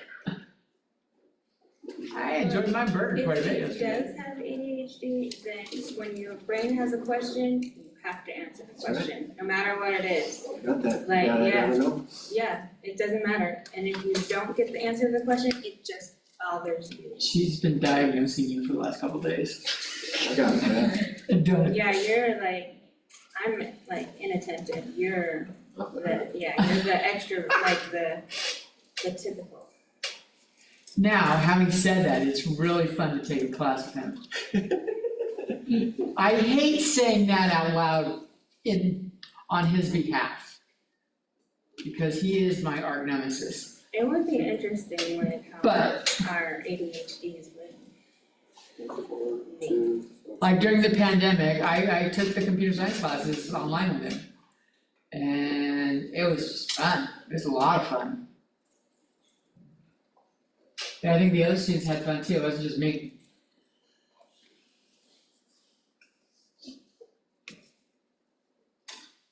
Yeah, that's how long I've been doing programming.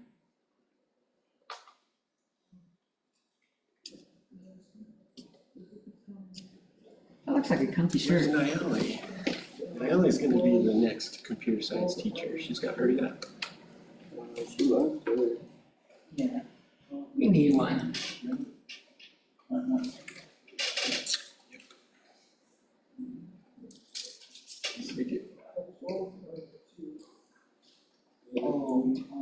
I don't understand that why the school will I have a only line on hire that. 3 if the need is there. He said, no, I mean, it's gonna be hard to find one, but. Like even after they picked others for the 3 this year, like I emailed and said, we don't have like someone with a computer science degree teaching the computer science courses, me and John are, How important is that? right, like if we have, Should it's be a high. degree here, this should be pretty high. Can we add a 4th person? No. Thank you for asking, but we have our methods. Like you have the money, The most important major, but how In the can me and 21st John just say century. we're not teaching computer science? You know? Oh, is that in your contract, like, when you sign a contract, do you say, this is what I accept to? That only lasts for like, when you're hired for a couple years, and then after that, Do they expect you to go into you're a supposed to tenure teach in track? your major. it's not an expectation, it's more like you do it because there's a need. Yeah, Kind of like volunteering, Is Yeah. that like job security then, it's more like or is that like, you know, where a company doing the right expects you thing. to? It's doing the right thing. It's like the company expect, like there's, you know, what they expect of you, but they want, actually expect you to do more than what you're actually. It's not that at all. It's not that, they're just taking advantage of us. No, they're not taking advantage of us. They're not It's hiring a that new teacher because they know we're It's willing more to, like- we're not gonna let the students just fail. We're doing it because it is so damn important. But wouldn't that like Administrators bring don't people see it. here? Yes. Like, Yes. wouldn't that like But say, from the- hey, I don't have to go somewhere else, I can Yes. do it all here? But from the administrator's perspective, they already have someone teaching it. But aren't they planning to build a CSU or UC or something here in Tulare County? Someday, hopefully, we're trying. They pick 3 positions a year, You see my and they seven? pick 2 nursing ones and no computer science ones. They Didn't know, you hire somebody for math? it's, well, we hired one for a 1 year, which is not quite the same. Oh, that's like a 10? Yeah, it's a 1-year temp position. Like, they'll hire 3 tenure track people a year. Even if like 20 people retire, Are you tenure track? yeah, I have tenure already. Oh. Oh, so that means you have like, I have Is it to, hard I to have to get do fired? something wrong to get fired. Like, really wrong. Cussing is not one of them, unless I'm cussing at students, not with students. If I'm like, quit being a fucking idiot, that would get me in trouble pretty quick. well, as long as you don't say who you're talking about. Or, right? It would be even worse, cause then they could get 15 reports from students saying he was all yelling at me. I don't do that though, I cuss, but it's like flavor text, What it's happened? like adjective. It's like saying, Pythagoras was sort of It's a spicy pumpkin. a teacher, he was a boss, and if That's not how you spell Pythagoras. Pythagoras, ORAS. and then famously Pythagoras didn't believe in irrational numbers. So his teachers wouldn't just get fired, they would disappear if they taught square root of 2. It would disappear. Disappear off the island of Samos. Come on. There's no way he was on Samos. What island was it on? I don't know, but this sounds like you're just making shit up. But yeah, he didn't believe in irrational numbers. Really? Oh, he was on Samos. And he Look was- at you. And he was the boss, and if you crossed him, you would actually disappear. Because his teachers didn't have tenure. It was a little different back then. Little different.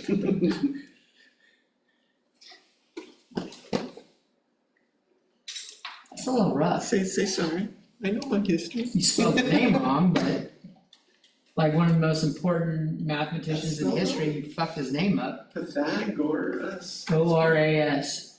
Oh, it's not Oreos. With an A in the middle, not an OU. What happened to the, AS. Yes. what happened to, I know there was like rumors that they were gonna bring a Python class here, and they were trying to push it to this year, but I haven't heard from them. You ask him, that's his baby. It's actually, I know Professor Quinn. Quinn's. Oh, it was Quinn's baby. Yeah, It got, Then you should ask Quinn. it got delayed because it got bounced back for technicalities, curriculum technicalities. So it got delayed. Huh. Curriculum people, they're like nitpickers. yeah. So Yeah, it's a process to So make class impossible. official. It's gotta, how does it transfer? There's all sorts of Oh, stuff. it will transfer like for 2.5 years or the something. dean, the vice president of college bounced it back because it's not transferable. It's like an elective class. Yeah. And she wants it to be transferable. But it's still. That was one of the problems, and we had to explain to her it was an elective. We got past that hurdle, but then there was another hurdle. How long were you doing computer science before I joined? Maybe they're just really trying hard not to do this here. No, Mr. Woodbury passed it on to me around 2008, 2008-ish. A good 12 years, And when he passed it on to me, it's like, oh, we lost transferability, because he was using